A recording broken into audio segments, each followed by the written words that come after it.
Good afternoon बच्चों। अफसोस की बात है कि बहुत कम समय बचा है, लेकिन अच्छी बात यह है कि अब भी कुछ समय बचा है। कल साइंस का पेपर है। आज हम आपको सेक्शन सी और सेक्शन डी के बड़े प्रश्न, उनमें टॉप 10 प्रश्न बताने वाले हैं। न केवल प्रश्न बताएंगे बल्कि उनको याद करने की ट्रिक्स भी बताएंगे, और वो ट्रिक्स हम अंत में बताएंगे। कृपया वीडियो को बीच में स्किप ना करें और अंत तक देखिए। देखिए, टॉप 10 क्वेश्चन में पहला क्वेश्चन है जो कि हर साल एक साल छोड़ के एक साल आता है, और इस बार इसके आने की बारी है। मानव में लिंग निर्धारण को रेखा चित्र बनाकर समझाइए। तो इसके बारे में डिटेल बोलूंगा नहीं। 23 जोड़े गुणसूत्र होते हैं, 22 दोनों में समान होते हैं। 23वें का कमाल होता है कि लड़का या लड़की होती है, वो उसको चित्र बनाकर समझाना है।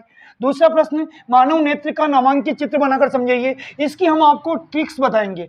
ट्रिक्स मतलब एक वाक्य बताएंगे कि आपको मानव नेत्र का वहां चित्र बनाना, और आपको 9 भाग चुटकियों में याद। तीसरा प्रश्न, मानव उत्सर्जन तंत्र का नामांकित चित्र बनाकर समझाइए। फिर से सुन लीजिए, शरीर से अपशिष्ट पदार्थों को बाहर निकालने की क्रिया को उत्सर्जन कहते हैं, और उसका उत्सर्जन तंत्र का हमें चित्र बनाकर समझाना है। यह बड़ा प्रश्न है, बहुत इंपॉर्टेंट है। चौथा प्रश्न, मानव पाचन तंत्र को सचित्र समझाइए। देखिए, पिछले साल आया था मानव श्वसन तंत्र, तो इस बार पूरे चांस से मानव पाचन तंत्र के आने की। उसका चित्र याद कर लेना, वर्णन अपने आप ही याद हो जाए। और ध्यान रखना, जिसने चित्र अच्छा बना दिया तो वर्णन अपने आप हो जाएगा। अगला प्रश्न, पांचवा, मेंडल के वंशागति के नियमों को समझाइए। मेंडल के वंशागति के नियम, आनुवांशिकता के जनक माना जाते हैं मेंडल। ग्रेगर जॉन मेंडल आनुवांशिकता के जनक माने जाते हैं। उनके मेंडल के वंशागति के नियमों को समझाना है। छठा प्रश्न, ओम का नियम सब जानते हैं, इंपॉर्टेंट है, और इसकी प्रायोगिक सत्यापना करनी है। इसका सूत्र स्थापित करना है। ओम का नियम, इसकी प्रायोगिक सत्यापना।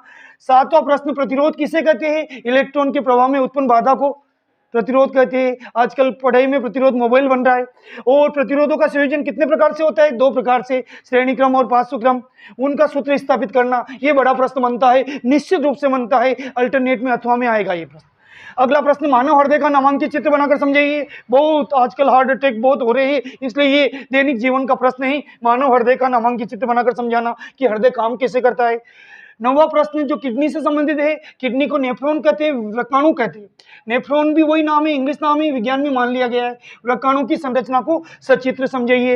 अंतिम प्रश्न है, मानव मस्तिष्क का नामांकित चित्र बनाकर समझाइए। ये जो मानव मस्तिष्क है ना, उसके 3 भाग होते हैं मुख्य रूप से, उन भागों के भाग बताने और इसकी डिटेल चित्र बनाकर समझानी। ये टॉप 10 प्रश्न। अब तुरंत हम थोड़ी देर में आपको तुरंत इनकी ट्रिक्स बताने वाले। अगर आपने अभी तक हमारे वीडियो को लाइक नहीं किया तो लाइक कीजिए। अब हम ट्रिक्स बताने वाले। मानव नेत्र चुटकियों में याद। मानव नेत्र के 9 भाग है, श्वेत पटल, कॉर्निया, परितारिका, तारा या पुतली, नेत्र लेंस, रक्त पटल, दृष्टि पटल, जलीय द्रव और कचाप द्रव। मैं बार बार नहीं बोलूंगा, एक वाक्य जरूर याद रखना। कल्पना करिए आपकी क्लास में एक लड़की पढ़ती है श्वेता, उसका एड्रेस आपको मालूम है, तो एक वाक्य याद कर लीजिए, श्वेता का पता।